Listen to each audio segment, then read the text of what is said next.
dégénéré depuis avril. L'AFC M23 a continué de gagner des territoires à Massissi, Walikale et Lubero. Elle s'est emparée de terres contrôlées par des groupes armés locaux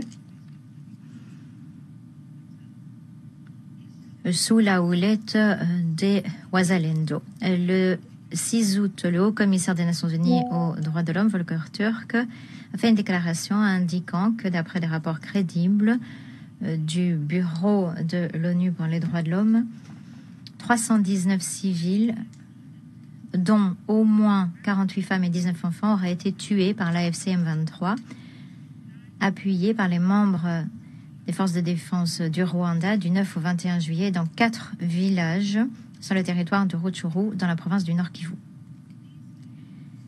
Ces massacres sont la terrible conséquence d'une campagne militaire ciblant les bastions traditionnels des forces démocratiques pour la libération du Rwanda. Lors de ces opérations, des centres de santé, des infrastructures également ont été détruites, des villages incendiés, des récoltes confisquées et nombre de civils n'ont eu d'autre choix que de fuir ou de travailler contre leur gré. Le fait que les FDLR et les combattants Nyatura se soient mêlés à la population et attaqué des positions isolées des forces de défense du Rwanda et du M23 n'a fait que contribuer à la peur et la méfiance ambiante. Au sud Kivu, les lignes de front sont restées stables pour l'essentiel. Cependant, la multiplication des escarmouches risque d'exacerber les tensions interethniques. Dans l'Ituri, la situation sécuritaire s'est nettement détériorée depuis le début du mois de juillet, malgré les progrès réalisés dans le cadre du dialogue intergroupe armé à Aru du 23 au 29 juin. Les factions Zaïre affiliées à la Convention pour la Révolution populaire, CRP, menée par Thomas Lubanga, ont accru leurs opérations contre les positions armées du gouvernement en ciblant parfois les civils. La Codeco a également repris les hostilités en riposte aux activités de la CRP. Dans les provinces du Nord Kivu et d'Ituri, les forces démocratiques alliées continuent de gravement menacer les civils. 185 civils, y compris des enfants, ont été tués depuis début juillet. Des centaines ont été enlevés pendant la même période. À la suite du massacre de Komanda le 27 juin, qui a coûté la vie à 43 personnes, dont 19 femmes et 9 enfants, les ADF ont continué de commettre des massacres au quotidien. Du 11 au 18 août, dans le grand nord du Nord Kivu, les ADF ont tué à peu près 50 civils, dont 7 femmes et 2 enfants. Elles ont incendié des maisons et enlevé un nombre encore inconnu de civils. Monsieur le Président, la République démocratique du Congo fait face à l'une des urgences humanitaires les plus graves au monde. L'insécurité alimentaire s'aggrave alors que les familles n'ont plus accès à leurs terres et alors que leurs récoltes sont confisquées. À ce jour, 5,9 millions de Congolais sont déplacés dans le pays, dont 1 million au nord Kivu et 1,5 million au sud Kivu. Les familles sont régulièrement déracinées, prises au piège du cercle vicieux de la peur et du déplacement. Cette instabilité incessante met à mal la cohésion sociale et hypothèque toute perspective de paix et de relèvement sur le long terme. Nous ne pouvons tolérer ces souffrances indicibles et les atrocités récurrentes qui sont devenue quotidienne à l'est de la RDC pour protéger les civils, rétablir l'ordre public et satisfaire les besoins humanitaires de la population. Les parties doivent cesser les hostilités, doivent respecter et honorer leurs engagements en vertu de la résolution 2773 dans leur totalité, avec le soutien continu du Conseil de sécurité et de la communauté internationale. Monsieur le Président, Mesdames et Messieurs membres du Conseil de sécurité, l'adoption par la RDC et le Rwanda du mandat du comité mixte de contrôle et du mécanisme de coordination conjointe de l'accord de Washington ainsi que la déclaration de principe sur un cadre d'intégration économique régionale sont autant de mesures encourageantes. Toutefois, il convient de souligner que même si l'engagement en faveur du processus est le bienvenu, cela ne peut nullement remplacer la cessation réelle des hostilités sur le terrain et les mesures concrètes pour que cessent les conflits à l'est de la RDC. Il faut faire davantage, notamment pour renforcer la coordination et la cohérence entre les différentes initiatives de paix en cours. Conformément à son mandat, la MONUSCO utilisera ses capacités et connaissances spécialisées pour appuyer tous les efforts de paix en cours. La semaine prochaine, l'envoyé spécial du secrétaire général pour la région des Grands Lacs, Wang Xia, se rendra en Angola, qui assume la présidence de l'Union africaine, afin de voir comment l'ONU peut au mieux appuyer les efforts de paix menés par l'Afrique. La feuille de route élaborée par les grands groupes religieux de la RDC en faveur d'un dialogue inclusif représente une mesure importante pour renforcer l'appropriation nationale des efforts de paix. L'objectif est de s'attaquer aux facteurs sociopolitiques et économiques profonds du conflit et de l'instabilité en RDC. Alors que nous sommes à un tournant pour la RDC et la région, il est essentiel que le Conseil de sécurité appuie pleinement les efforts de paix, use de son influence pour garantir leur respect et la conformité avec la résolution 2773. Toutes les parties doivent honorer leurs engagements et obligations.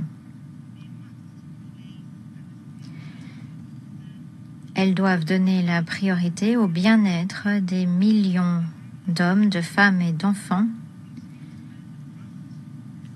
qui continuent de souffrir de la crise actuelle. La situation sur le terrain reste grave, mais nous avons toutes les raisons d'espérer qu'avec l'engagement des parties et l'appui concerté de la communauté internationale, la paix pour la population de l'Est de la RDC est possible. Merci de votre attention. Je remercie Madame Pobi de ces informations. Et je vais à présent donner la parole aux membres du Conseil de sécurité souhaitant la prendre. Les États-Unis.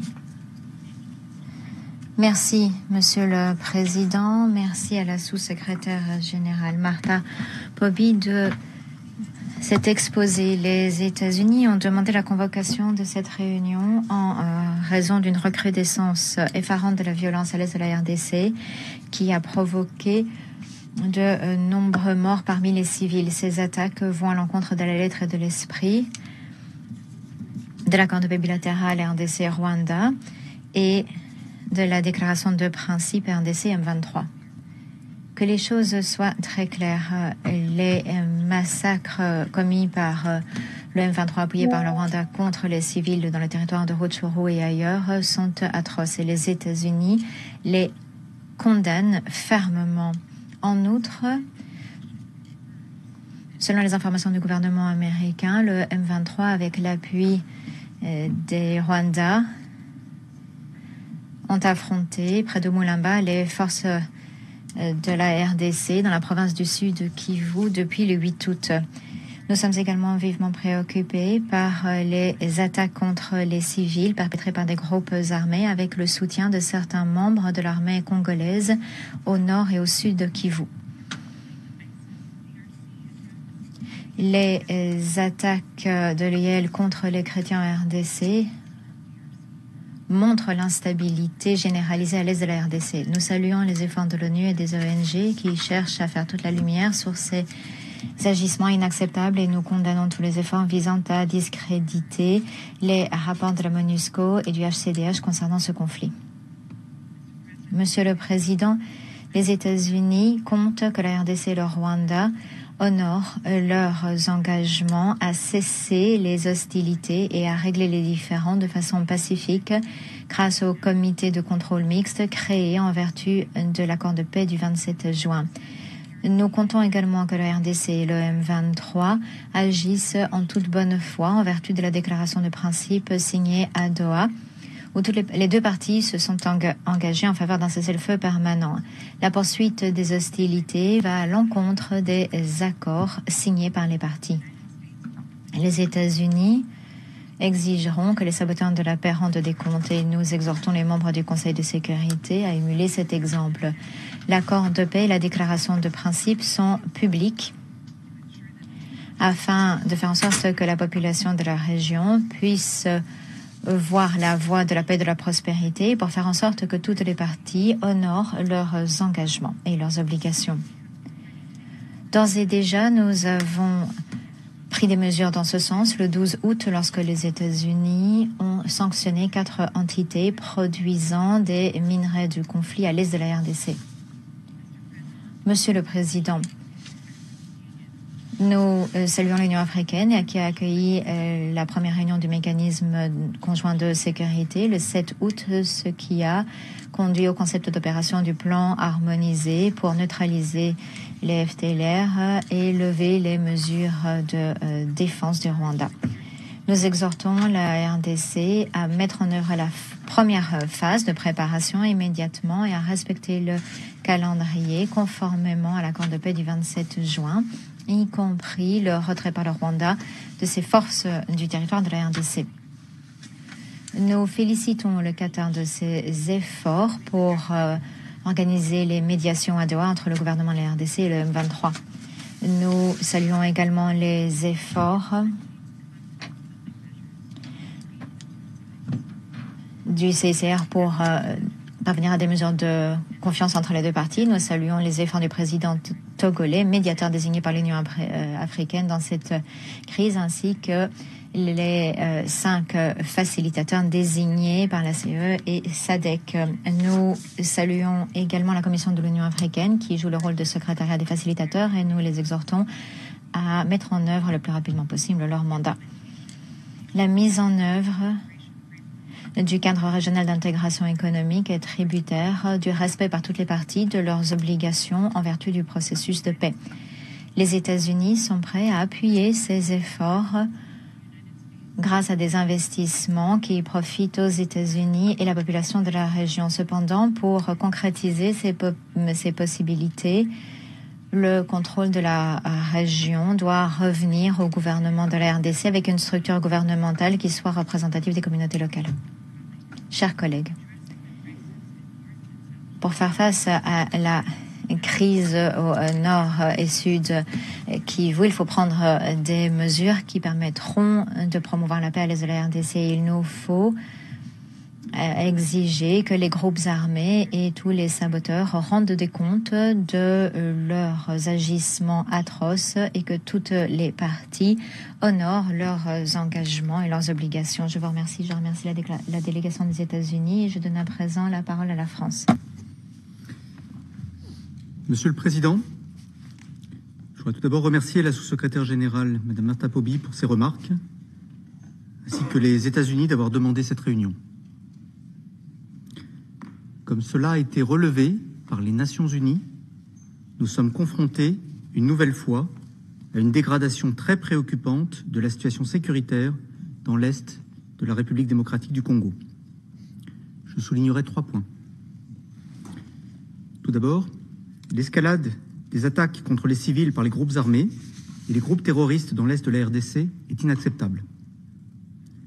Elle s'ajoute à une situation humanitaire déjà catastrophique et qui ne cesse de se dégrader. Le haut-commissaire aux droits de l'homme, M. Volker Turk, a récemment fait état d'attaques menée en juillet par le M23 contre un grand nombre de civils au Nord Kivu. D'autres groupes armés, comme la Codeco, continuent de multiplier les violences contre les civils. Dans le même temps, le groupe terroriste des forces démocratiques alliées, affilié à Daesh, a perpétré une attaque contre une église à Komanda, en Ituri, attaque que le Conseil de sécurité a condamnée, et de nouveau la semaine dernière dans les territoires de Béni et de Lubero. Ces violences doivent cesser. Les responsables de ces atrocités doivent être poursuivis. La France réaffirme son plein soutien à la MONUSCO et à la mise en œuvre de son mandat pour protéger les civils. Elle appelle à la levée immédiate de toutes les entraves à la liberté d'action de la MONUSCO. Deuxième point, cette situation souligne la nécessité renouvelée de soutenir sans relâche la dynamique engagée par le processus de paix. La République démocratique du Congo et le Rwanda ont conclu un accord de paix le 27 juin dernier avec la facilitation des États-Unis. Cet accord doit permettre des progrès en vue d'une paix durable dans l'Est de la RDC et dans l'ensemble de la région des Grands Lacs. La France a salué cette avancée et elle encourage vivement les parties à honorer de bonne foi leurs engagements. Cela inclut le retrait des forces rwandaises de défense hors du territoire congolais, l'arrêt de tout soutien étranger à l'ensemble des groupes armés, y compris celui des forces rwandaises de défense au M23, tout autant que cela inclut la neutralisation des FDLR. La France appelle au respect des engagements pris par la RDC et la FCM 23 dans la déclaration de principe signée le 19 juillet à Doha, mettant notamment en place un cessez-le-feu.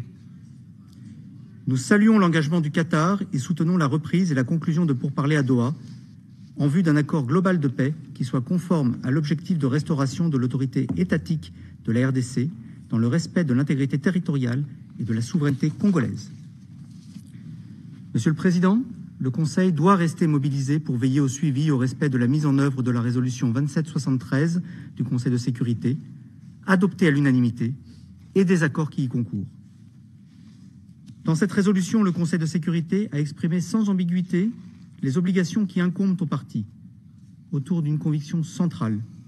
Il n'y a pas de solution militaire au conflit dans les Grands Lacs. Seul le dialogue doit permettre de traiter les causes profondes des conflits en vue d'une paix durable. Nous sommes déterminés à travailler à cette fin avec le médiateur de l'Union africaine, ainsi qu'avec les États-Unis, le Qatar et l'ensemble des acteurs engagés dans la réussite des différents processus de médiation. Nous rappelons la nécessité de la convergence et de la coordination entre ces initiatives, ainsi que du rôle central pour les Nations Unies.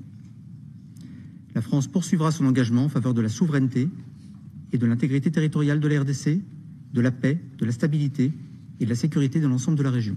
Je vous remercie. Je remercie la France de sa déclaration et donne la parole à la Sierra Leone. Merci, Monsieur le Président. J'ai l'honneur de faire cette déclaration au nom des membres de la 3+, en l'occurrence l'Algérie, le Guyana, la Somalie et mon propre pays, la Sierra Leone. Nous vous remercions d'avoir convoqué cette réunion à la demande des États-Unis. Je remercie la sous-secrétaire générale Martha Poby de son exposé exhaustif et édifiant. Nous saluons la participation du représentant de la République démocratique du Congo et du Rwanda. Monsieur le Président, cette réunion est convoquée moins de 2 mois après la signature d'un accord de paix entre les gouvernements de la République démocratique du Congo et le Rwanda, et la signature d'une déclaration de principe entre le gouvernement de la RDC et du groupe armé M23. Toutefois, tel qu'indiqué par Madame Poby, la sécurité à l'est de la RDC reste précaire, les souffrances sont généralisées et des civils innocents continuent de perdre la vie. Qu'il s'agisse du massacre brutal sur le territoire de Béni perpétré par les ADF ou encore des attaques sur le territoire de Djougou perpétrées par la Convention pour la Révolution populaire CRP et les militants Zahir, ainsi que les attaques incessantes sur le territoire de Massissi perpétrées par le M23, le tribut humain de ce conflit ne cesse de s'alourdir alors qu'il y a de plus en plus de morts, de blessés, de déplacements massifs, de famines, maladies, violences sexuelles et destruction de l'infrastructure civile. Il est essentiel de redoubler les efforts diplomatiques pour mettre un terme au conflit sous toutes ses dimensions. Par voie de conséquence, Léa 3+ voudrait mettre en exergue 3 éléments essentiels. Premièrement, nous exprimons notre vive préoccupation face à la poursuite des attaques perpétrées par le M23, ADF, la Codeco et autres groupes armés, malgré l'existence d'accords de cessez-le-feu. Nous appelons à des enquêtes approfondies et impartiales sur toutes les atrocités commises par les groupes armés en RDC. Il faut que les auteurs rendent des comptes. Nous sommes découragés de voir que l'accord de paix n'a pas encore conduit à une véritable amélioration sur le terrain et que le peuple congolais continue de payer le lourd tribut de l'instabilité et de la violence à l'est du pays.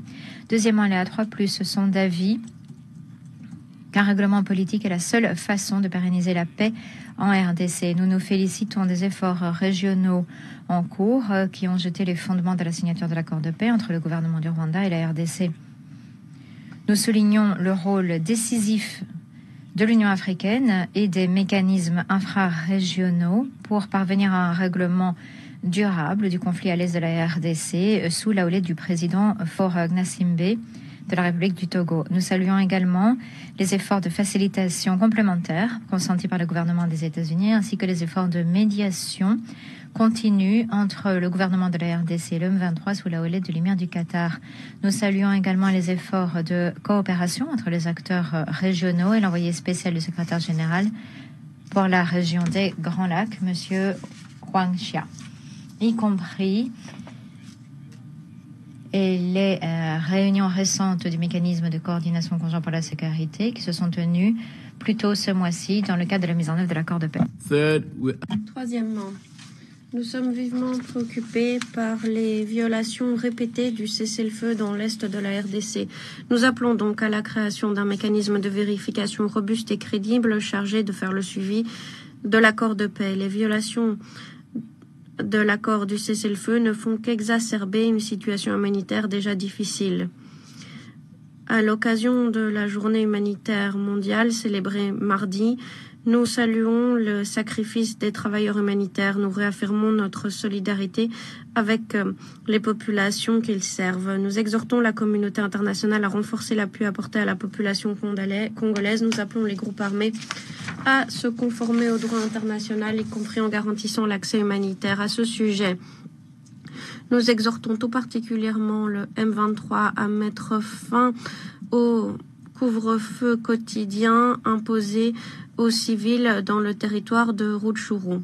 Le tribut payé par les civils est immense. En guise de conclusion, les A3+ réitèrent leur solidarité avec la population de la RDC et leur engagement en faveur de la souveraineté, l'indépendance, l'unité et l'intégrité territoriale de la RDC.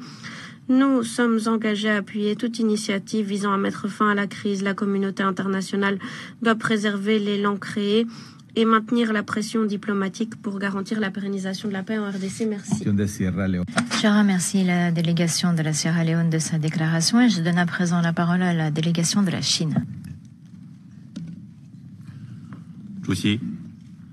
Monsieur le Président, je vous remercie d'avoir convoqué la réunion d'aujourd'hui. Je remercie la sous-secrétaire générale Pobi pour son exposé. Je salue les représentants de la RDC et du Rwanda participant à la réunion d'aujourd'hui. Le conflit et les violences dans l'est de la RDC se poursuivent et font peser un lourd tribut sur les civils. C'est préoccupant. La communauté internationale doit en faire plus pour garantir la désescalade et restaurer la paix dans le pays. J'aimerais mentionner les éléments suivants. Premièrement, les violences perpétrées contre les civils sont inacceptables. Les informations nous indiquent que le mois dernier, les groupes armés dans l'est de la RDC ont attaqué à maintes reprises des civils et détruit des infrastructures civiles, faisant des centaines de morts.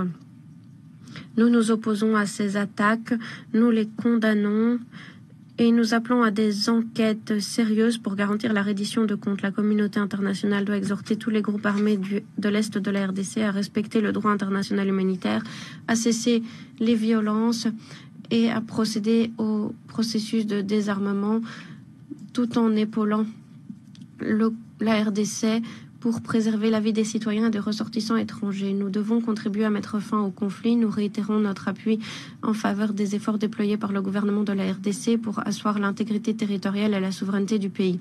Deuxièmement, l'élan obtenu en matière de négociation et de dialogue doit être préservé. Le dialogue entre la RDC et le Rwanda a suscité un espoir prometteur.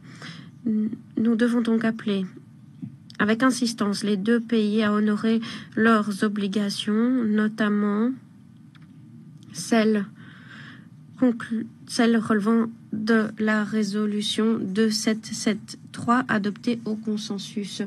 Nous devons garantir le règlement du conflit, la mise en œuvre de l'accord de paix entre la RDC et le Congo et le Rwanda. Il faut donc que les parties agissent de bonne foi et ne freinent pas le processus. Nous saluons les efforts de médiation du Qatar, ce qui a donné lieu à la signature d'une déclaration de principe entre la RDC et les M23. Alors que les négociations de Doha en sont à la phase la plus critique, nous appelons le M23 à cesser les hostilités et à procéder à un dialogue de bonne foi avec le gouvernement de la RDC. Nous comptons sur le Qatar qui va travailler avec les deux parties pour parvenir à un accord de paix pérenne s'attelant aux causes profondes du conflit. L'Union africaine et les organisations infrarégionales travaillent de longue date pour mettre fin au conflit dans la région. La communauté internationale devrait appuyer le rôle de ces mécanismes régionaux et celui de l'ONU. Troisièmement, la crise humanitaire dans le pays nécessite notre attention urgente. Les violences qui se poursuivent dans la région ont déplacé des millions de personnes. Cela exacerbe la situation humanitaire de la région, surtout pour les pans vulnérables tels que les femmes et les enfants. Étant donné les circonstances, nous n'avons plus de temps à perdre pour garantir l'accès humanitaire et renforcer les opérations humanitaires. C'est urgent. La communauté internationale doit appuyer la réouverture de Goma et de l'aéroport de Kagoumou pour garantir l'acheminement d'alimentation et autres denrées essentielles et permettre aux personnes déplacées de regagner leur foyer. L'ONU nous a mis en garde au sujet des coupes budgétaires immenses pour l'assistance humanitaire dans la région. Les bailleurs de fonds traditionnels doivent honorer leurs obligations internationales. Il faut combler le gouffre du financement pour alléger les souffrances des populations frappées. Monsieur le Président, l'Est de la RDC souffre de conflits et de violences depuis trop longtemps. Ce conflit qui se poursuit déstabilise non seulement la RDC, mais hypothèque la paix régionale et le développement. Les pays de la région seront toujours des pays voisins et donc devront s'unir en rejetant la confrontation, en faisant le choix de la coopération. Nous pourrons promouvoir la paix et la prospérité partagée. La communauté internationale doit agir de façon impartiale et responsable pour contribuer à la restauration de la paix. La Chine est prête à continuer à travailler de façon constructive pour atteindre cet objectif. Merci. Je remercie la Chine de sa déclaration et donne la parole au Royaume-Uni. Thank you, President. Merci, Monsieur le Président. Je remercie la sous-secrétaire générale Pobi pour son exposé et je salue les représentants du Rwanda et de la RDC qui participent à la réunion. J'ai 3 points à mentionner. Premièrement, le Royaume-Uni salue l'élan créé en faveur de la paix grâce aux travaux de la CAE, de la SADC et de l'Union africaine, qui a culminé avec la signature d'un accord de paix entre la RDC et le Rwanda à Washington. Nous saluons la signature de la déclaration de principe entre la RDC et le M23 à Doha. Deuxièmement, nous condamnons le meurtre de civils par les M23 appuyés par le Rwanda dans le territoire de Rutshuru. Nous condamnons également les meurtres commis par les ADF dans la province de l'Ituri. L'ampleur des violations des droits humains, y compris les violences sexuelles commises par les groupes armés dans l'est de la RDC, nous préoccupe grandement. Nous appelons toutes les parties à respecter le droit international humanitaire et à protéger les civils. Les parties doivent se conformer au cessez-le-feu auquel elles se sont engagées. Les violations qui auraient été commises par le M23 et les groupes Wazalendo nous préoccupent. tout comme la montée en puissance des déclarations inflammatoires. Nous exhortons les parties à faire montre de retenue, à éviter toute escalade et à se lancer dans un processus de paix constructif. Troisièmement, Monsieur le Président, le Royaume-Uni est préoccupé par les restrictions imposées à la liberté de circulation de la MONUSCO par les M23. Les casques bleus de l'ONU doivent pouvoir s'acquitter du mandat approuvé par le Conseil. Nous saluons la levée des restrictions en matière d'eau et de carburant. Et nous nous félicitons d'apprendre que les rotations de troupes pour la MONUSCO ont pu avoir lieu. Ces évolutions positives doivent perdurer. En guise de conclusion, nous appuyons tous les efforts de paix dans l'Est de la RDC. Nous nous félicitons des efforts déployés par les États-Unis, le Qatar et l'Union africaine en tant que médiateur et facilitateur. Nous saluons la reprise des négociations entre la RDC et les M23.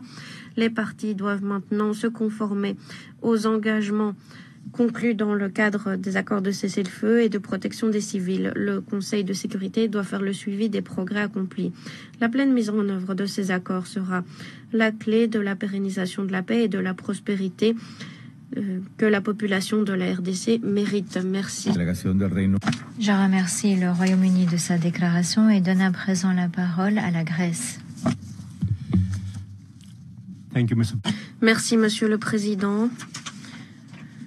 Je remercie également la sous-secrétaire générale Poby pour son exposé complet. Je salue la participation des représentants de la RDC et du Rwanda à notre réunion. Monsieur le Président, nous sommes rassemblés à un moment critique. L'escalade du conflit et l'augmentation des décès en RDC font sombrer les civils et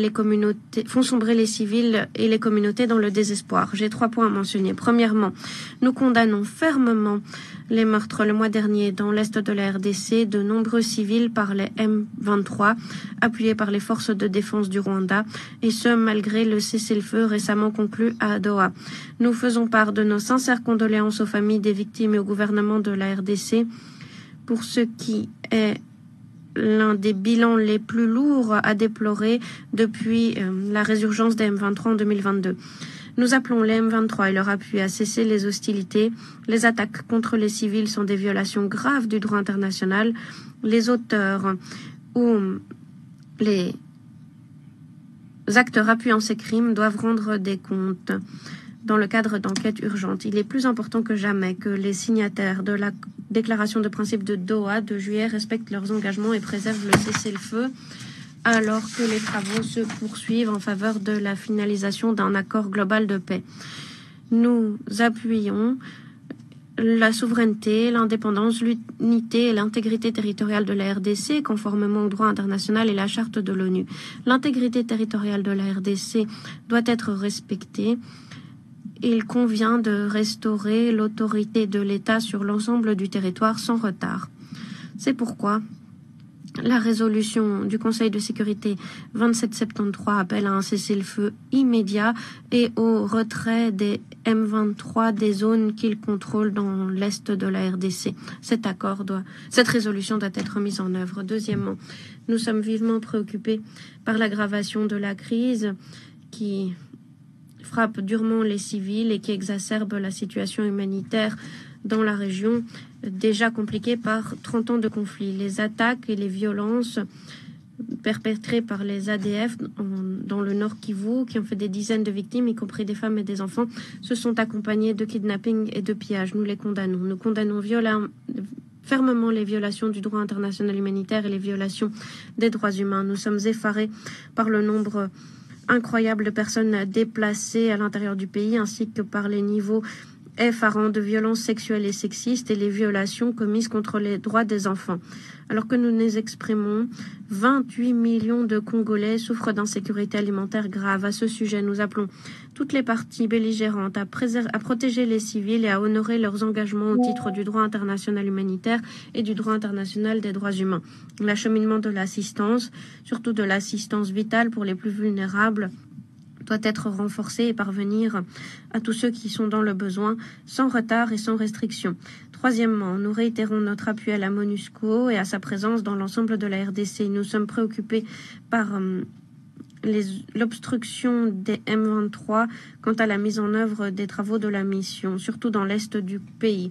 Toute restriction imposée au personnel en tenue ou à la circulation de marchandises est inacceptable. Le Conseil a adopté à l'unanimité la résolution 2373 condamnant toute tentative de saper les capacités de la MONUSCO à mettre en œuvre son mandat. Nous répétons que les attaques contre les casques bleus sont constitutives de crimes de guerre et que les auteurs doivent rendre des comptes. Monsieur le Président, il est temps de mettre fin à ce cycle vicieux de violence en République démocratique du Congo. Nous sommes solidaires avec la population de la RDC et nous sommes prêts à coopérer avec les autres États membres et utiliser tous les outils à la disposition du Conseil pour nous atteler à cette situation en toute urgence et créer les conditions propices à la pérennisation de la paix. Merci. Je remercie la Grèce de sa déclaration et donne à présent la parole à la République de Corée. Thank you, Mr. President. I also thank ISG Martha Pope. Merci, Monsieur le Président. Je remercie Madame Poby pour son exposé. Je salue les représentants de la République démocratique du Congo et du Rwanda qui participent à la réunion. Monsieur le Président, la situation sécuritaire et humanitaire dans l'est de la RDC continue de se détériorer malgré les derniers efforts diplomatiques déployés. Une lueur d'espoir se profilait à l'horizon grâce au dialogue et à la diplomatie. Elle est maintenant assombrie par l'ombre de l'impasse. C'est donc à ce moment que nous devons redoubler d'efforts pour garantir la pérennisation de la paix dans la région. Je voudrais mentionner les 3 points suivants. Premièrement, la Corée fait part de ses vives préoccupations quant à l'incapacité des M23 à honorer les engagements au titre de la résolution 2773 et la déclaration de principe signée à Doha le 19 juillet. Au lieu de s'acquitter de ces obligations, le M23 continue de mener des opérations d'offensive dans l'est de la RDC, foulant aux pieds l'esprit et la lettre de la résolution et de ses engagements. Ces mesures sapent les progrès obtenus grâce à la diplomatie régionale et exacerbent une situation déjà précaire. À nouveau, nous exhortons le M23 à cesser toutes les hostilités et à retirer toute présence militaire non autorisée du territoire congolais. Nous implorons tant les signataires de la déclaration de principe, la RDC et les M23, à réaffirmer leur plein engagement en faveur du cessez-le-feu immédiat, que le Rwanda d'éviter de renoncer à appuyer le M23 sous quelle forme que ce soit et à contribuer de façon constructive à la paix dans l'est de la RDC. Deuxièmement, les attaques indiscriminées qui se poursuivent contre les civils perpétrées par les M23 et d'autres groupes armés dans la région sont totalement inacceptables. D'après le HCDH, le M23 est responsable de la mort d'au moins 319 civils, y compris des femmes et des enfants ce mois dernier dans la province du Nord Kivu.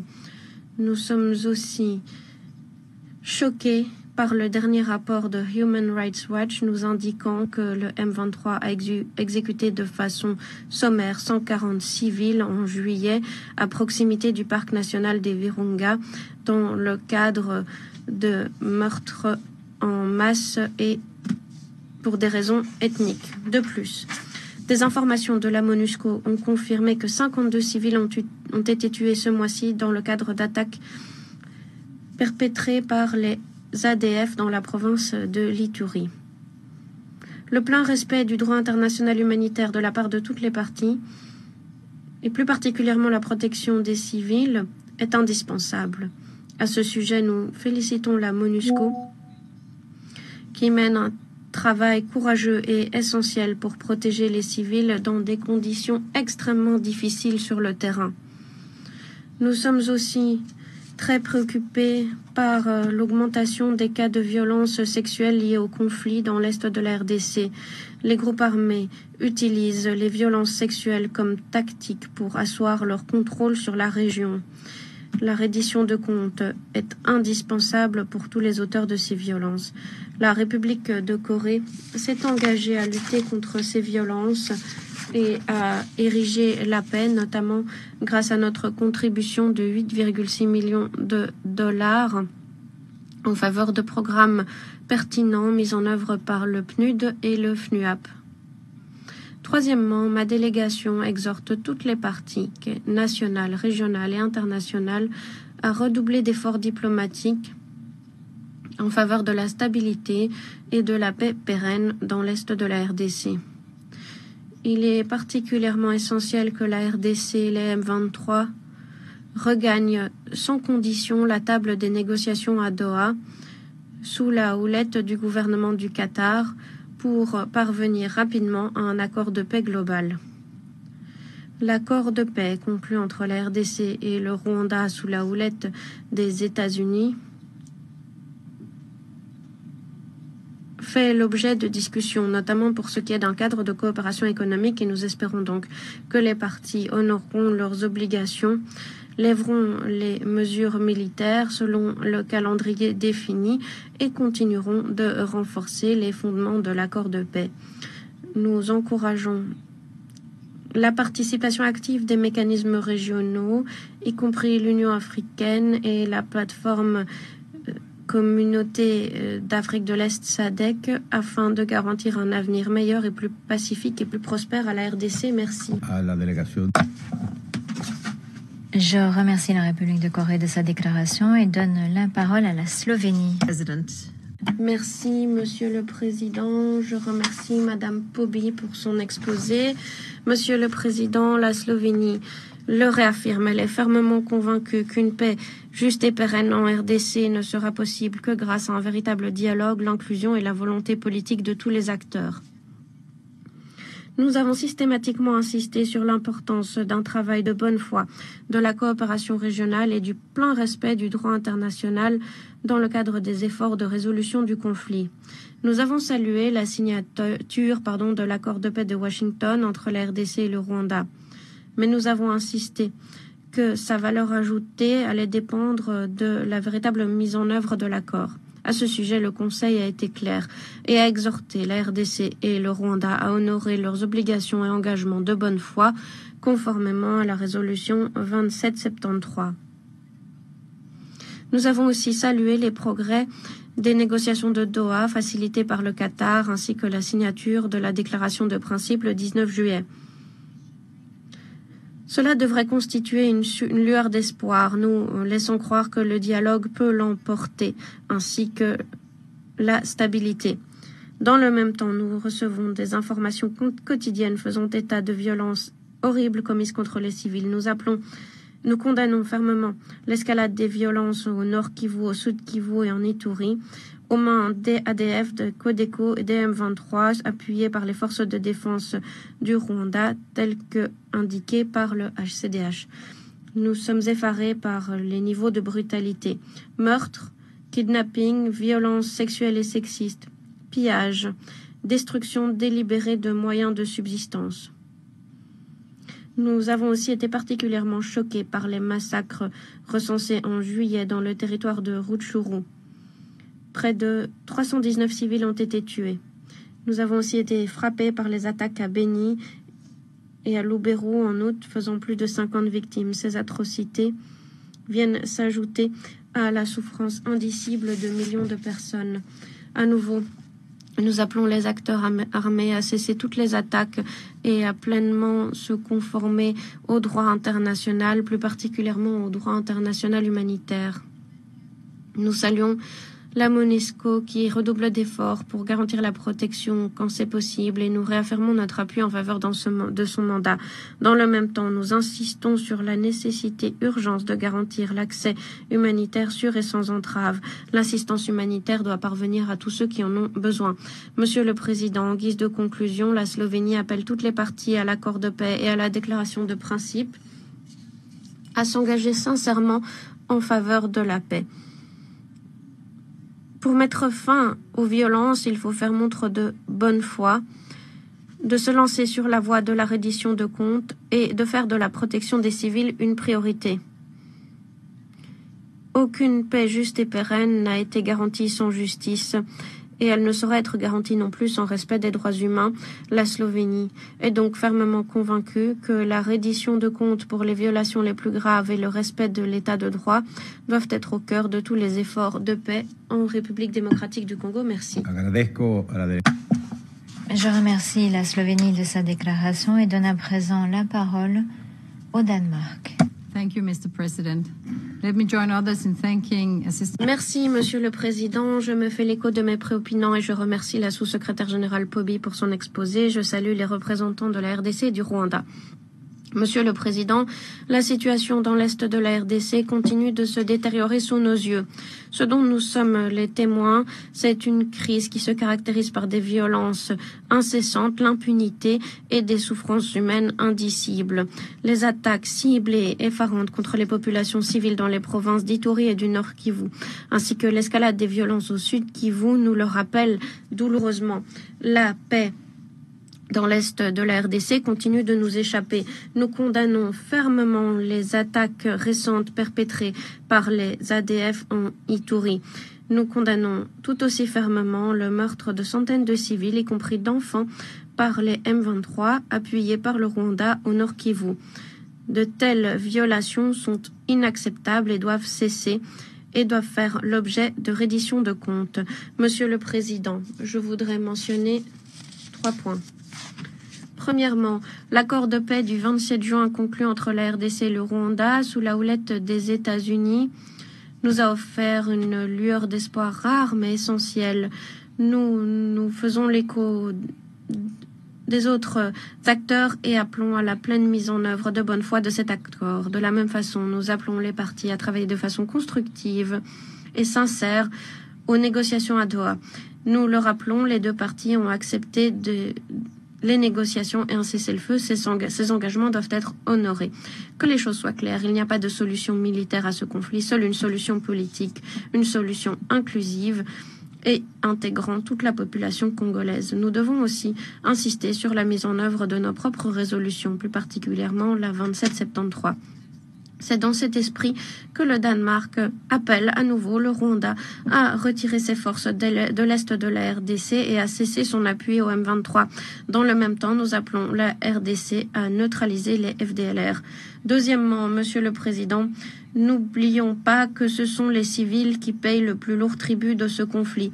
Leurs souffrances ont été exacerbées par les attaques délibérées, les coupes budgétaires de l'assistance humanitaire, les restrictions de l'accès humanitaire, notamment en raison de la fermeture de l'aéroport de Goma ou encore le pillage d'infrastructures médicales et humanitaires. Entre-temps, les besoins augmentent. Nous rappelons que toutes les parties de l'Est de la RDC doivent respecter les civils, honorer leurs engagements au titre du droit international, y compris le droit international humanitaire et le droit international des droits humains.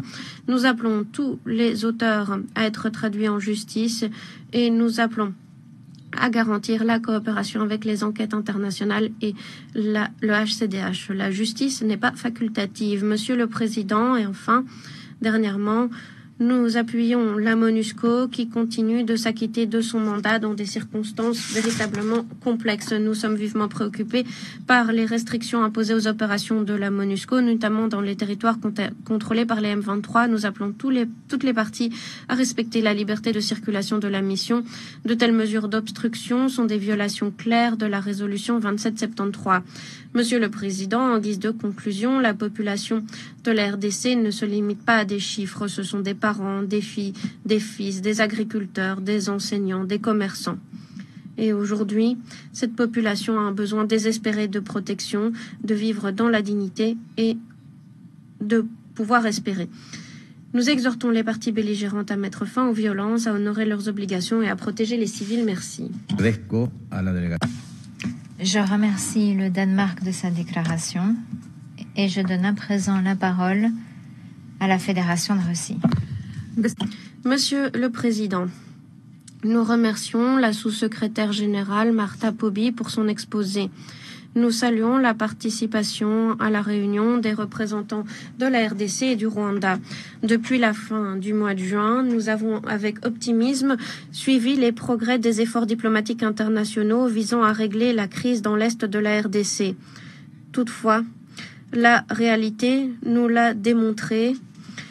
Ce conflit armé de longue date, impliquant de nombreux groupes armés illégaux et d'acteurs extérieurs, dispose de sa propre dynamique qu'il est difficile d'inverser. Nous déplorons que malgré les résultats positifs obtenus lors des négociations à Washington et à Doha, les menaces qui pèsent sur les civils congolais perdurent. Que du contraire, dans l'est de la RDC, on constate une véritable dégradation de la situation sécuritaire. Comme nous le savons, ces derniers mois, des attaques violentes des M23 et des ADF ont fait des centaines de victimes civiles. Nous condamnons fermement ces violences inacceptables. Nous faisons part de nos condoléances aux proches et aux familles des victimes ainsi qu'au gouvernement de la RDC. Nous souhaitons un prompt rétablissement à tous les blessés. Nous sommes aussi vivement préoccupés par les conséquences humanitaires de cette nouvelle flambée des violences. Il faut absolument y mettre fin. Des millions de Congolais sont las de ces souffrances et craignent pour leur vie tous les jours. Nous le répétons à nouveau. Il ne saurait y avoir de solution militaire pour régler la crise de façon durable. Cette crise ne saurait être réglée que grâce à des accords politiques qui tiendraient compte des véritables intérêts de toutes les parties concernées. Nous comptons que les parties à l'accord et aux négociations de Doha honoreront leurs engagements dans le cadre de la déclaration des principes et continueront de travailler à la réalisation d'un accord de paix global. Il est également essentiel que Kigali et Kinshasa s'attellent à la mise en œuvre des engagements qu'ils ont conclus officiellement le 27 juillet de cette année. Et il est clair que la condition sine qua non pour stabiliser la situation dans l'est de la RDC sera de garantir la cessation de la coopération des gouvernements avec des groupes armés illégaux. Cela a été confirmé à l'unanimité par le Conseil dans la résolution 2773, dont les dispositions clés, comme nous le montre la situation, sont toujours pertinentes. Je le rappelle, elles se fondent sur des solutions régionales élaborées dans le cadre des processus de Luanda et de Nairobi et s'inscrivent dans les paramètres conclus dans la plateforme CAE-SADC. Je souligne également que, étant donné les circonstances actuelles, il convient de renforcer le rôle des acteurs régionaux. À cet égard, nous saluons les efforts de médiation de l'Union africaine, de la CAE et de la SADC dans le cadre d'un mécanisme uni sous la houlette de l'Union africaine. Nous espérons que les actions iront en faveur de la paix et de la sécurité dans la région des Grands Lacs. La situation dans l'est de la RDC dépend aussi du gouvernement congolais qui doit renforcer la reddition de comptes, l'efficacité du secteur de la sécurité, de l'armée et des forces de l'ordre et doit rétablir le contrôle de l'État sur l'ensemble du territoire du pays. Nous sommes convaincus que la MONUSCO peut et doit contribuer à ces efforts.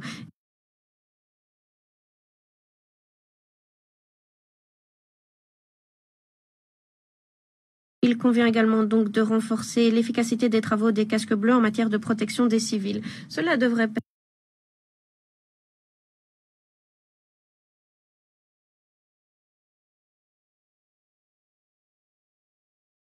permettre de rétablir l'importance de la présence de la mission dans la zone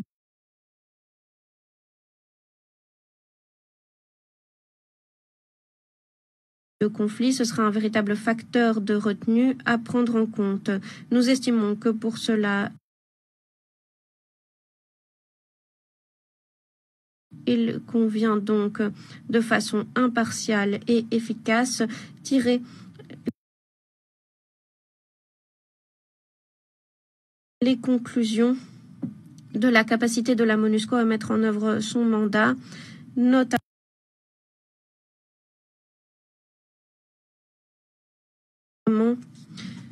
suite aux événements du Nord et du Sud Kivu depuis janvier de cette année. Toutes ces mesures devraient apporter des résultats concrets pour mettre fin aux confrontations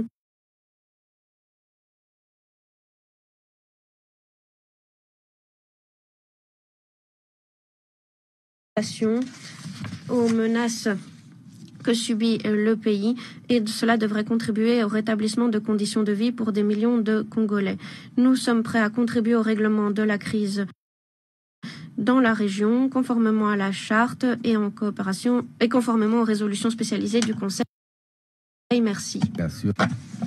Je remercie la Fédération de Russie de sa déclaration.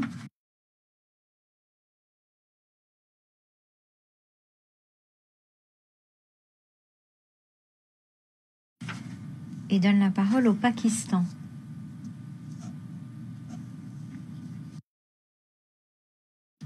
Merci, Monsieur le Président. À notre tour, nous remercions la sous-secrétaire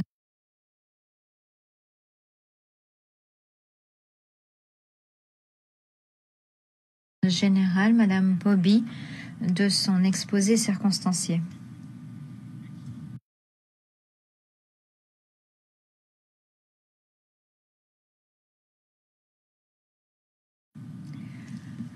Un exposé qui nous montre quels progrès ont été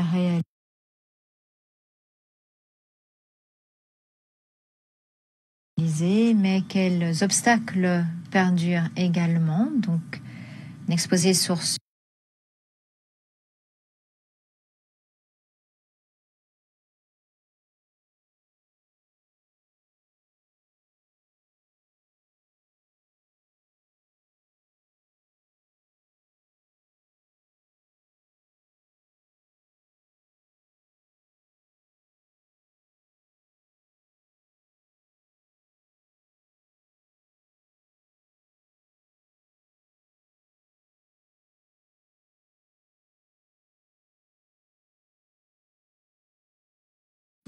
July between the DRC. Le 19 juillet entre le gouvernement de la RDC et le M23 sous facilitation du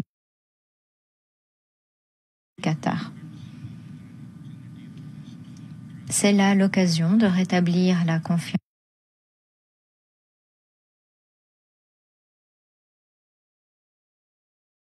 et de jeter les fondements de la paix. Cependant,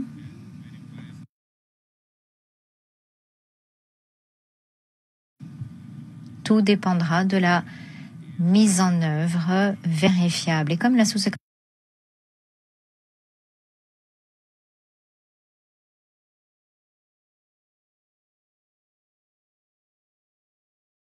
générale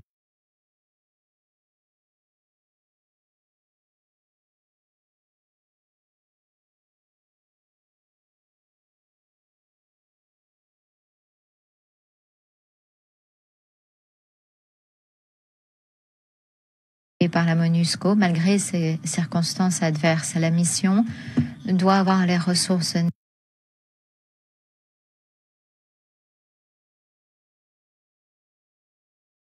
nécessaires à la mise en œuvre efficace de son mandat, avec une totale liberté de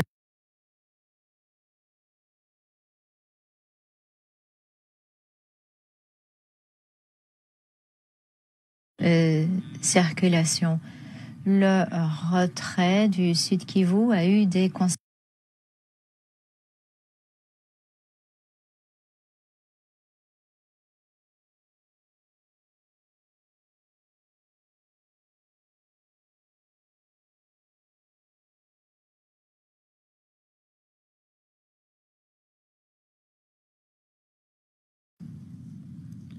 All ongoing regional and international les efforts régionaux internationaux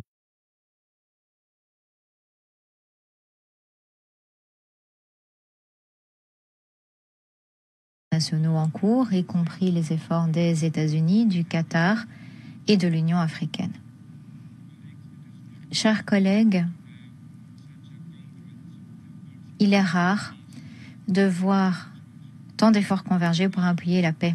Nous exhortons les parties à saisir cette occasion qui se présente et à mettre en œuvre les accords, car nous pensons que ces efforts peuvent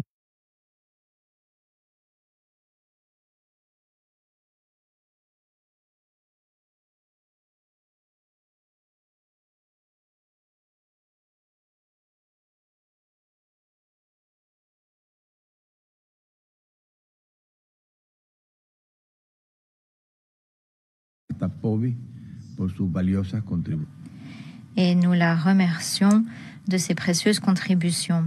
Nous saluons les représentants de la République démocratique du Congo et du Rwanda qui nous font l'honneur de leur présence. Au cours des dernières semaines, nous avons assisté à une vague de violence échappant à tout contrôle dans la République démocratique du Congo. Nous avons aussi vu la superficialité des engagements souscrits dans le cadre de nombreux dialogues. Au mois de juillet, le M23 a commis des massacres, assassinant plus de 140 civils, essentiellement dans des communautés Hutus, lors d'un des épisodes les plus sanglants depuis leur résurgence en 2021. En parallèle, les forces démocratiques alliées, proches de l'extrémisme djihadiste, ont redoublé leurs attaques au Nord Kivu et en Ituri, coûtant la vie à au moins 52 civils depuis le début du mois d'août. L'une des attaques les plus odieuses est survenue à Komanda, lorsque des insurgés ont fait irruption dans une église pendant une veillée nocturne et ont ouvert le feu à l'aveugle sur les fidèles, tuant près de 40 personnes, dont des femmes et des enfants. Ces faits sont d'autant plus alarmants qu'ils surviennent en parallèle à des processus de paix récemment convenus et dont les engagements ne sont purement et simplement pas honorés. L'accord bilatéral passé entre la République démocratique du Congo et le Rwanda, signé à Washington le 27 juin dernier, cet accord contenait des engagements très clairs. Le retrait des troupes étrangères dans un délai de 90 jours, la création d'un mécanisme de sécurité conjointe, ainsi que des opérations menées contre les forces démocratiques pour la libération du Rwanda. Toutefois, les délais n'ont pas été tenus. La réunion du mécanisme conjoint n'a pas eu lieu, le retrait des troupes n'a pas commencé et les opérations de neutralisation des milices n'ont pas débuté. De même, le 18 août n'a pas été respecté en tant que date butoir pour parvenir à un accord définitif entre le gouvernement de la RDC et le M23, et il n'y a pas eu de résultat concret. Et même si nous saluons les négociations avec la médiation du Qatar, le fait est que les parties ne semblent pas désamorcer les tensions sur le terrain. Au contraire, elles consolident leur position militaire. Ce décalage entre les engagements pris et la réalité sur le terrain est une source de vive préoccupation. Très chers collègues, la souveraineté et l'intégrité territoriale de la République démocratique du Congo ne sont pas négociables. Le Conseil de sécurité a condamné à plusieurs reprises la présence de forces étrangères non autorisées ainsi que l'imposition d'administrations parallèles par le M23. Nous le répétons, toute présence militaire étrangère non autorisée doit immédiatement se retirer. En outre, les groupes armés, qu'il s'agisse du M23, des forces démocratiques alliées, des forces démocratiques pour la libération du Rwanda ou autres, doivent immédiatement cesser leurs attaques et respecter les cessez-le-feu. Les États voisins ayant une influence sur le terrain ont pour responsabilité d'agir en toute bonne foi en s'abstenant d'apporter un soutien direct ou indirect qui risquerait de nourrir le conflit. La RDC, quant à elle, doit redoubler ses efforts afin de démanteler toutes les milices présentes sur son territoire et doit honorer l'engagement pris de neutraliser les forces démocratiques pour la libération du Rwanda et garantir la protection de la population. Au nom du Panama, nous condamnons catégoriquement les massacres récemment survenus ainsi que toutes les violations des droits humains et du droit international humanitaire commises en RDC. L'impunité ne peut prévaloir. Les auteurs de crimes de guerre doivent rendre des comptes, quel que soit leur rang ou leur affiliation. Chers collègues, le Conseil de sécurité doit envisager des sanctions supplémentaires à l'encontre de celles et ceux qui financent ou soutiennent les groupes armés. Il convient de renforcer les mécanismes de suivi et d'enquête pour traduire les coupables en justice. Le peuple congolais mérite davantage que de vaines paroles. Il mérite la paix, la sécurité, la dignité. Nous ne pouvons accepter que les accords restent lettre morte alors que les armes résonnent plus fort que les engagements pris. En tant que président du Conseil de sécurité, le Panama réitère son attachement à une neutralité active en défense des principes de la Charte des Nations Unies pour promouvoir des règlements pacifiques. Merci. Je reprends mes fonctions de président du Conseil de sécurité et je donne à présent la parole au représentant de la République démocratique du Congo. Monsieur le Président, Mesdames et Messieurs les membres du Conseil de sécurité, Mesdames et Messieurs, au nom du gouvernement et du peuple de la République démocratique du Congo, je remercie les États-Unis et le Panama d'avoir convoqué et organisé cette réunion d'urgence, ainsi que le secrétaire général, son Excellence Antonio Guterres, pour son engagement constant à la cause de mon pays. Je remercie particulièrement la sous-secrétaire générale, Madame Martha Pobi, pour son briefing de ce matin. Monsieur le Président, l'Est de la République démocratique du Congo subit depuis trop longtemps la guerre. À partir de 2021, l'agression de la coalition RDF M23 a plongé nos provinces dans un désastre humanitaire avec près de 7 millions de déplacés. Le pic a été atteint en janvier et février 2025 lorsque les villes de Goma et Bukavu ont été envahies par les forces de défense du Rwanda et les terroristes de l'AFC M23.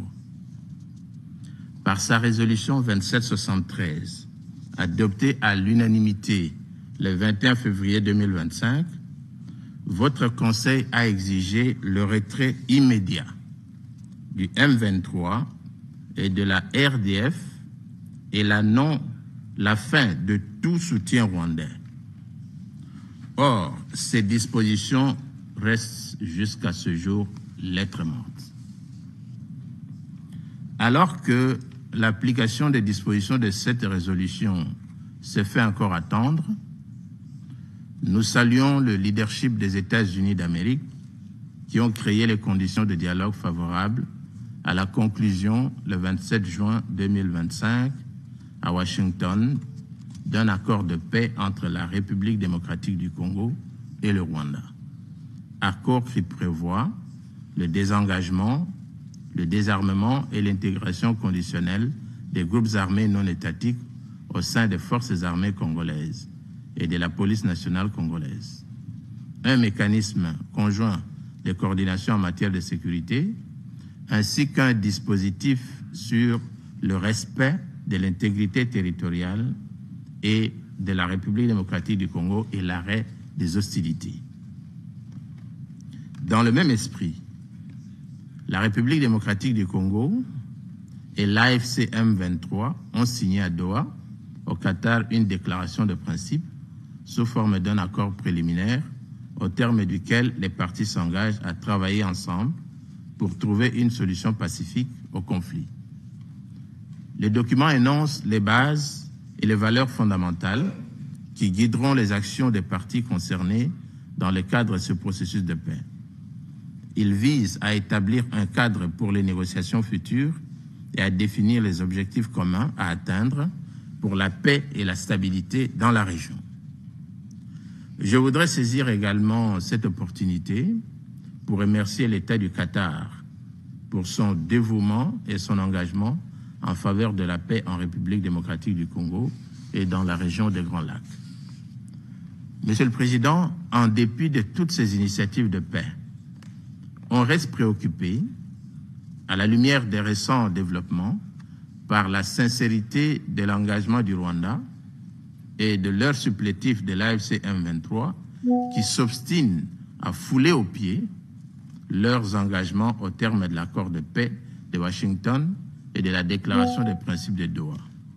J'en veux pour preuve les faits ci-après. Tenez, au cours du mois de juillet 2025, plus de 300 civils congolais ont été tués dans plusieurs localités du territoire de Rutshuru en province du Nord Kivu, à la suite d'attaques menées par la coalition AFC M23 en violation flagrante du cessez-le-feu réaffirmé dans l'accord de paix de Washington du 27 juin 2025 et dans la déclaration de principe de Doha du 19 juillet 2025. 2. Les informations recueillies par les services compétents, corroborées notamment par le Haut Commissariat des Nations Unies aux droits de l'homme, établissent que la majorité des victimes, parmi lesquelles figuraient de nombreuses femmes et enfants, étaient des civils sans défense, exécutés sommairement. Pour la seule période du 2 juillet au 2 août 2025, ces exactions se sont accompagnées de violations graves comprenant plus de 125 cas de violences sexuelles, des centaines de recrutements forcés, y compris d'enfants, plus de 300 actes de torture, des pillages et incendies de biens, ainsi que la transplantation de populations non identifiées dans les zones sous contrôle de l'AFC M23. Troisièmement, le dernier rapport du groupe d'experts des Nations Unies sur la République démocratique du Congo met en évidence, de manière incontestable, le lien structurel unissant le M23 au Rwanda. Il y est également établi que le Rwanda maintient un soutien actif, militaire, logistique et opérationnel à ce mouvement armé, ce qui alimente directement la poursuite des massacres, provoque des déplacements massifs et forcés de population et accentue la déstabilisation persistante de l'Est de la République démocratique du Congo, faits qui ont été confirmés ce matin par le briefing de Mme Pobi. Monsieur le Président, ces crimes ont une dimension ethnique manifeste. Des civils, notamment Hutus, ont été visés pour leur seule appartenance ethnique. C'est une tentative délibérée de remodeler par la violence le tissu social congolais. Face à ces preuves, la République démocratique du Congo demande au Conseil de renforcer sans délai le régime de sanctions en y inscrivant les commandants de l'AFC M23 et les responsables rwandais, de condamner la transplantation par l'AFC M23 de populations non identifiées sur le territoire congolais. En défendant sa propre résolution au 2773, le Conseil protégera les civils, rétablira la crédibilité du processus de paix et imposera enfin la reddition des comptes. L'histoire récente de ce Conseil regorge de précédents où des sanctions ciblées ont été décidées contre des partis engagés dans des processus de paix dès lors qu'elles les sabotaient par des massacres et des violations massives. Le Conseil a déjà démontré que les sanctions ne sont pas contraires à la paix, mais au contraire nécessaires pour la rendre possible. Il n'y a aucune raison que le cas de la République démocratique du Congo fasse exception. En refusant d'imposer de telles mesures contre le M23 et ses soutiens rwandais, le Conseil s'exposerait à cautionner l'impunité, à miner sa propre résolution 2773 et à éroder sa propre crédibilité et légitimité. Aucun processus de paix ne peut survivre à l'impunité. Protéger les vies humaines est non négociable. Rester spectateur devant de tels crimes serait une forme de complicité. La protection des vies humaines, toute communauté confondue, reste non négociable et demeure au cœur de l'action gouvernementale. Le Conseil de sécurité ne saurait demeurer spectateur devant l'enracinement de l'impunité. La justice et des sanctions rigoureuses constituent des conditions préalables et non accessoires à tout règlement durable et équilibré du conflit. Pour la République démocratique du Congo, la priorité demeure la restauration d'une paix durable et non d'une paix factice et éphémère, comme cela a été le cas depuis bientôt 3 décennies. J'invite donc le Conseil de sécurité, organe principal des Nations Unies, en charge du maintien de la paix et de la sécurité internationale, de bien vouloir veiller à la mise en application intégrale des dispositions de sa résolution 2773 du 21 février 2025. Dans cette optique, les garants de l'accord de paix de Washington et de la déclaration de principe de Doha devraient être encouragés à s'activer davantage pour mettre un terme définitif à cette guerre insensée qui cause d'indicibles souffrances aux populations congolaises vivant dans les zones sous contrôle de la coalition RDF-AFC M23. Dans ce contexte, le gouvernement appelle, avec la plus grande insistance, le Conseil de sécurité à assumer pleinement sa responsabilité en mobilisant sans délai tous les moyens nécessaires pour la mise en œuvre effective de la commission d'enquête internationale prévue par la résolution A/HRC RES/S/37/1 adoptée le 7 février 2025 lors de la 37e session extraordinaire du Conseil des droits de l'homme des Nations Unies. Il est impératif que cette commission établisse toute la vérité sur les crimes commis dans ce contexte d'agression, identifie sans ambiguïté leurs auteurs, commanditaires et complices, et veille à ce qu'ils soient traduits en justice. Elle devra également recommander des mesures de responsabilisation, y compris la transmission d'éléments au comité de sanctions du Conseil, afin que ces conclusions débouchent sur des décisions contraignantes et contribuent à empêcher la répétition de toutes sortes de massacres, en ce compris les massacres à caractère ethnique. Je vous remercie. Agradezco. Je remercie la République démocratique du Congo de sa déclaration. Et je donne à présent la parole au Rwanda. Merci, Monsieur le Président. Tout d'abord, je voudrais vous remercier d'avoir convoqué la présente séance et je remercie la sous-secrétaire générale de sa présentation. Et je vous remercie tous et toutes, mesdames et messieurs, de vos déclarations. Le Rwanda réitère son plein et entier soutien envers les efforts de paix actuels, notamment les volets de Washington et de Doha. Parvenir à une paix pérenne passe par l'engagement et une attitude constructive de toutes les parties. Nous remercions les États-Unis d'Amérique, le Qatar et les dirigeants de la région de leurs remarquables efforts en la matière. Preuve concrète de sa volonté politique, le Parlement rwandais a ratifié à l'unanimité l'accord de paix de Washington le 29 juillet 2025.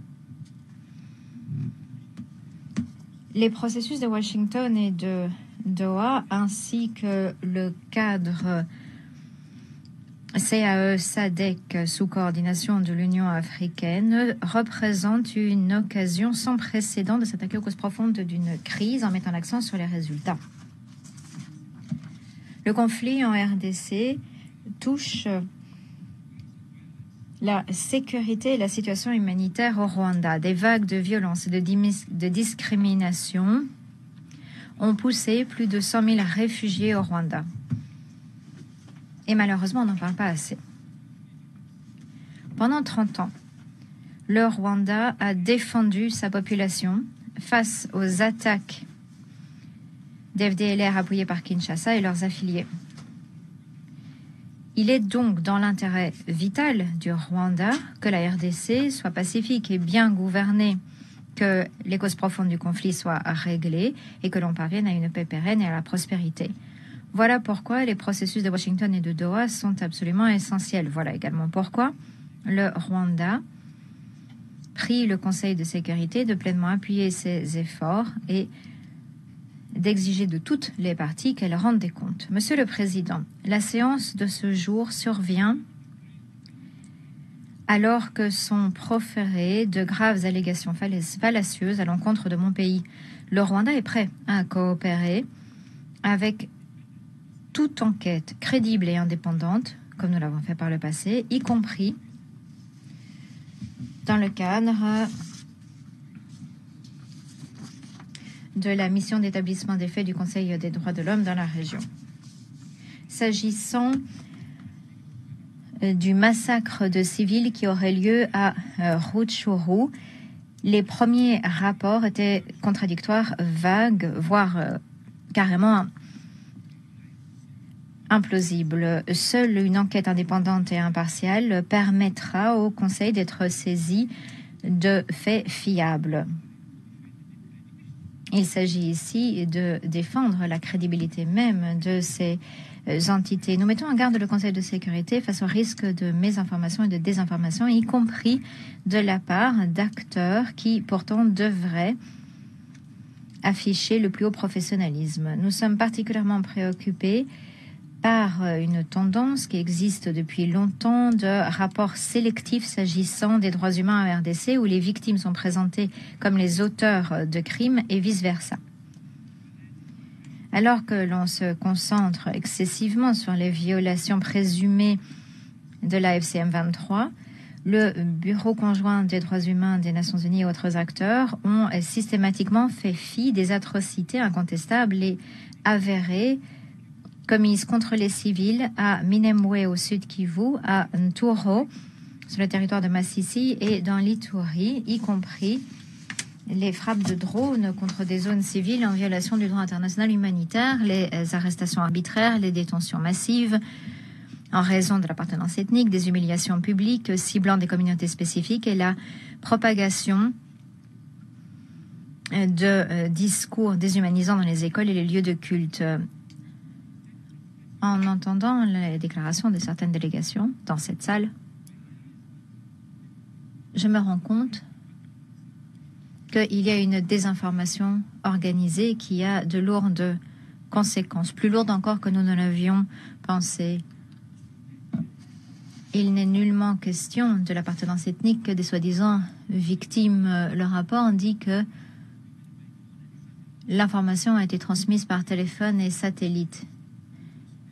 Est-ce que la vérification de l'appartenance ethnique s'est faite par téléphone et satellite? Le Conseil de sécurité tombe dans le piège de l'idéologie d'une ethnisation de la situation à RDC. Appeler à la tenue d'une enquête, ce n'est pas trop demandé. Enquêtez. Faites le minimum. Demandez aux auteurs du rapport initial de faire un peu plus.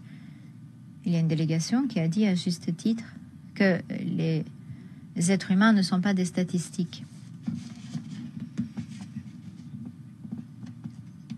Or, pour le moment, ils sont traités comme une simple statistique. Qui sont les victimes dont on parle? Comment avez-vous déterminé leur appartenance ethnique? Ce sont des questions fondamentales que doit poser le Conseil de sécurité.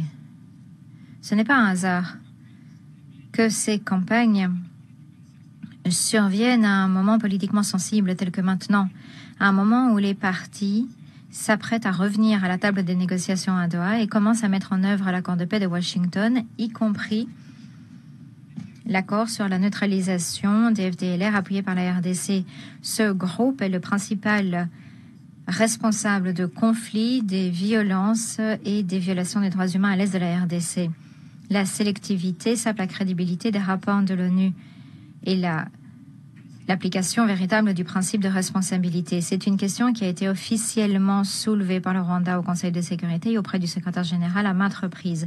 Le Rwanda est vivement préoccupé par les violations récurrentes du cessez-le-feu commises par les forces de la RDC ces dernières semaines, y compris par le Wazalendo et les unités des FDLR appuyées par la RDC qui obéissent aux ordres du gouvernement de la RDC. Nous sommes préoccupés également par les rapports sur les renforts militaires à Uvira et dans d'autres zones et les conséquences que cela a sur l'engagement de la RDC envers le processus de paix. En outre, la RDC, certains pays ayant des intérêts historiques, n'ont fait que minimiser ou dissimuler même l'existence et la dangerosité des activités des FDLR appuyées par la RDC.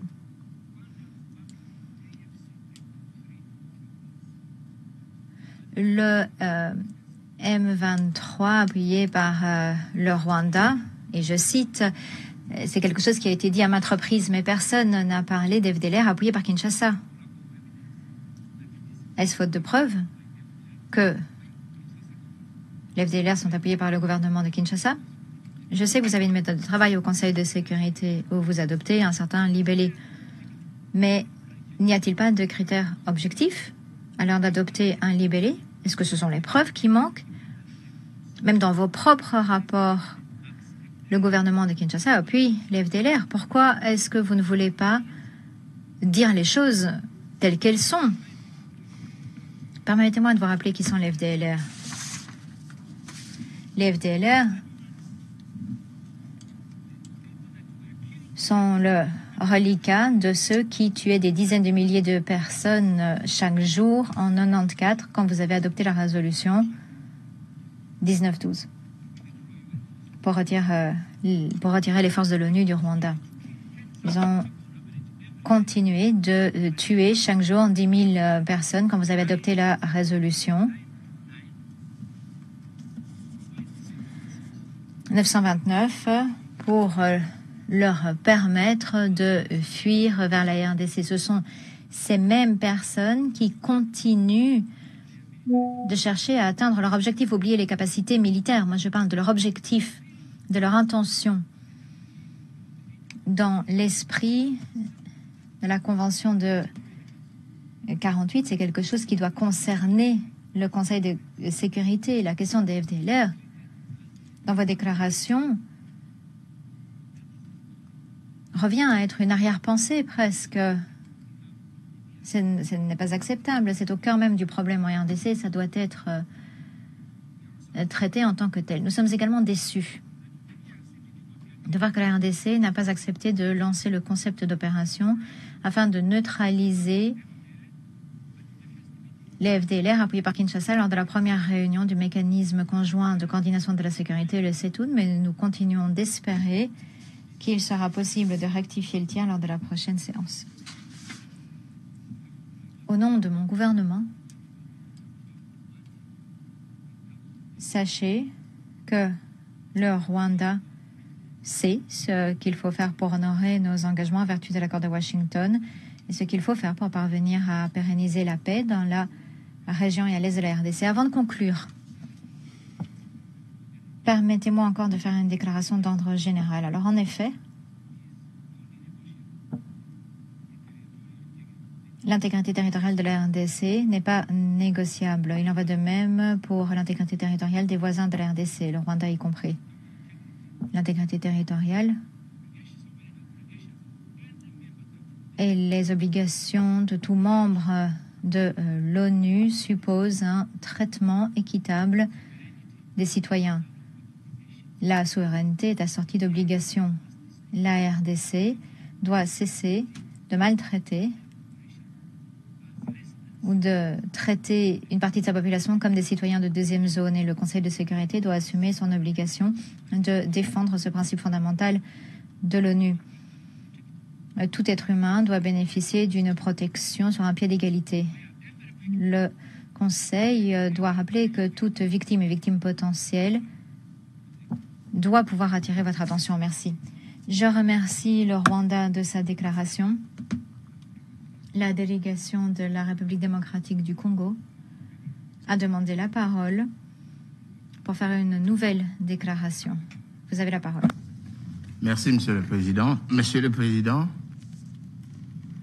le 21 février 2025, lorsque le Conseil de sécurité s'est réuni dans cette salle pour adopter sa résolution 2773, l'atmosphère qui s'est dégagée de cette salle suggérait que le Conseil de sécurité se réservait le droit de revenir ici, évaluer le degré de la mise en œuvre de sa résolution 2773 et prendrait des mesures conséquentes en cas de non-exécution des obligations par l'une des parties. Aujourd'hui, je crois que la tâche qui vous est réservée, c'est justement celle-là.